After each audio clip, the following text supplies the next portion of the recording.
Hello and welcome, my friends. This is Jennifer from Mystic Star. I know, shocking, right? This is actually what I look like. I know that most of my videos, I'm usually, well, all you see is my hands and the cards. And for me, that's very important. It's not about facial or brand experience. This is all about what you guys need. And it's the cards that you guys need. So this is me. And in this series, what I wanted to do is just have a candid conversation about something that I have a great passion for. And of course, that has to be my tarot cards and my oracle cards. These are very important to me. And over the last little while, I've been getting a lot of emails and comments asking for clarification. Help me with my tarot. I don't understand. Where do I begin? So I wanted to bring out this series, Tarot 101. And when I say tarot, and you'll see in a few minutes why I say it's for both of them. Now, to give you a bit of back history about myself, I've been reading tarot, actually this specific deck, since the late 1990s. It's been quite a journey for me with this deck.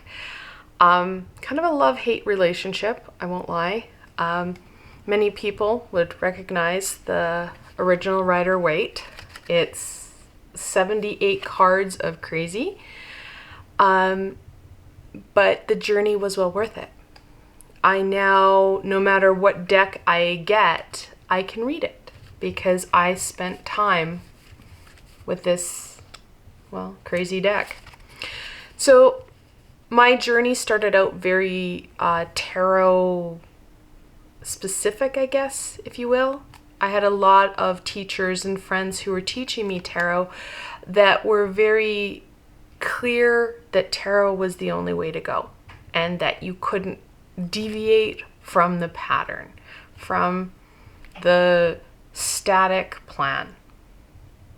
As I've evolved and realized I don't really want to be a pure tarot reader, I like adding in my oracle cards, or heaven forbid, grab another tarot deck. Woo, let's go. Add in some crystals, add in what resonates with you. But we need to start with some basics before we get going into some of the add-ons and, well, personalization of your tarot skills. So in this video, I'm going to be talking about the difference between tarot and oracle. There is a difference. There's a lot of similarities. Of course, they're both divinational tools, just like you would a pendulum or other, well, divinational tools. They're both cards. They both come in different sizes, different colors, different languages, different, well, themes and drawing styles. And that's what makes tarot and oracle so amazing. However, there are some pretty specific differences, and I want to go through them today. Throughout this week, I'm going to have 3 videos in my Tarot 101. And then I'm going to continue working in this series so that people have a better understanding and foundation in what it is they want to do. This amazing skill, and it is a skill, just like any skill, we need to practice and we need to test things out. However, just like a skill, we need that foundation. And that's what this is about, is that foundation. Of course, at any time during any of my videos, if you have questions, please leave them below. I will do my best to answer them directly or in a video. Don't worry, I'll let you know what I'm doing with that question so that you get the response you need. It's important that you have that information that's going to help you along your way, along your journey. So, without further ado, my friends, let's get into this. I'm going to start off with the oracle deck. There are hundreds of thousands of different oracle. I used, of course, one of my favorite decks you see a lot in my readings. This is the Energy Oracle. You've seen it, if you've seen any of my videos, it comes up quite frequently. It's created by a woman named Sandra Taylor, And I love it. I love the pictures and I love the diversity. In Oracle, there isn't as many rules and guidelines to your reading. In Oracle, if you're reading an Oracle card that usually has like one word, here we have the Angel of Strength. Well, that's great. Unless you're looking at the little book that comes into it, it's an intuitive read. And you'll find as we go through this series, I will keep reminding you, either throw away or put away that book and stay off the internet. Don't Google what this means. I know that's a lot. It's hard. What I want to teach you is not having to rely on some scripture that was written. These cards are for you. They're for you to tap into that intuitive skill, not what someone interpreted the card generations ago or when they created the deck in the 80s or 90s or whenever. So Oracle cards can be a little bit more of a challenge because they don't have that foundation that tarot has. Now, because there isn't the foundation that tarot has, it varies on the amount of cards you get and also on the diversity. Don't be surprised if a lot of your decks don't have that kind of darker element. In this deck, there is that kind of double-sided coin, and I like that. It has, well, the first one that comes out is like deceit. That's the first one that comes to my mind. It's got a number of them. Broken heart, another one. Many times you're going to find that the Oracle deck likes to stick to the light and fluffy. There's nothing wrong with that light and fluffy. However, it doesn't give you that clearer picture or the, well, most information that you're going to need. So there are some pros and cons to it. Tarot, on the other hand, of course, it's got light, dark, and in between. However, if you're like me, I like to, take a card here from this deck, take a card, from this deck, from another deck. That's the creativity that we can add to our tarot or our card reading. So there is nothing wrong with Oracle reading. I encourage my students to step out and work on some Oracle stuff because the Oracle reading, well, you're looking at a more intuitive read. In tarot, you can fall back on some foundation and some, rules, if you will. So starting out, I always encourage, start with tarot.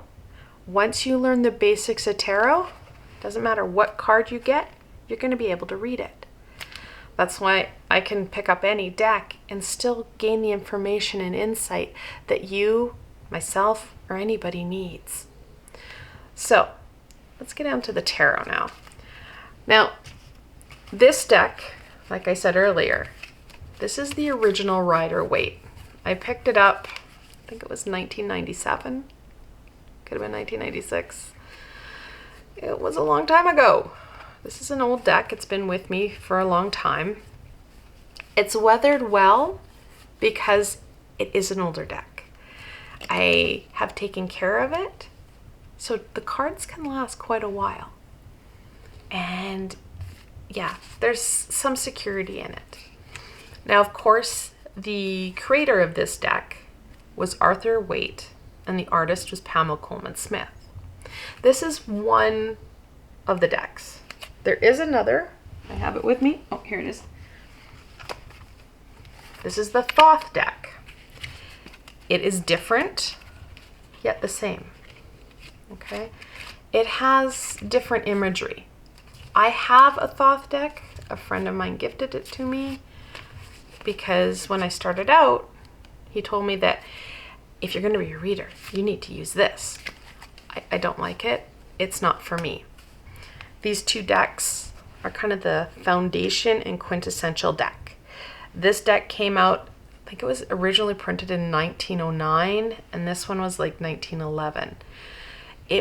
They're very close and well, Arthur Cowley, who created this deck, were friends or frenemies with Arthur Waite and Pamela Coleman Smith. They knew each other. They were in the same secret society. That's quite the history on tarot, which is a totally other video. I don't focus in on Thoth because I don't read it. You'll probably never see me read this in my channel. I have it for teaching purposes. It's the only reason I have it. There are people who will swear by Thoth. That's okay. What I'm about to teach you and what we're going to go through can work with either deck. Okay? All the decks that you see now, whether it be Angel or Mermaid or, well, I think I only have Rider Waite with me right now, but any of the decks that you see me use, they're derivative from this. So, what am I going to say next? This is the deck we want to start out with. And I'll say that again, and you probably won't like it. It's not going to be the deck that's the prettiest, that connects with you the best, but it has the original imagery that the current decks and decks that are going to be made in the future use. The same with Thoth.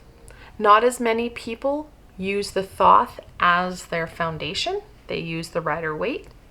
So you'll see that that's why many people use Rider Waite. They understand it better. They connect in with it better. Now, basics of tarot. The original deck has 78 cards. You're going to find that some people add an extra card specific or deck specific card. You're going to find I even have decks that have a whole other suit. That's their creativity. They've taken that original 78 cards and added to it. Tarot has kind of 5 suits. It has the major arcana, which you see here. This is the lovely Hanged Man.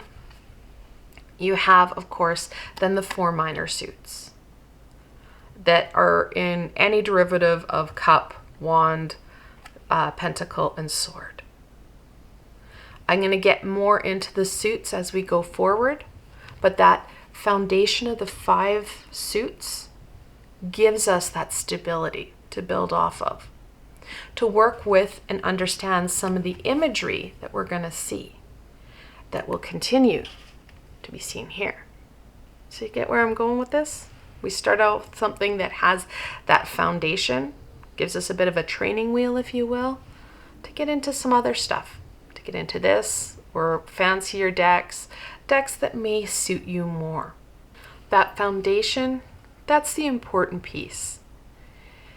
Now, like I said earlier, there are darker cards. We've seen them. There's one right now, the Death card.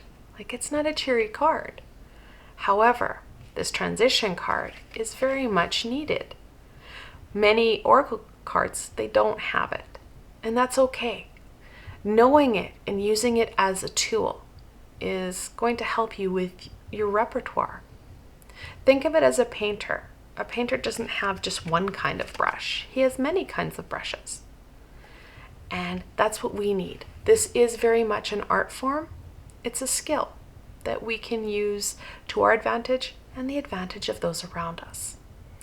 The most important piece, though, is starting out and getting familiar with these cards.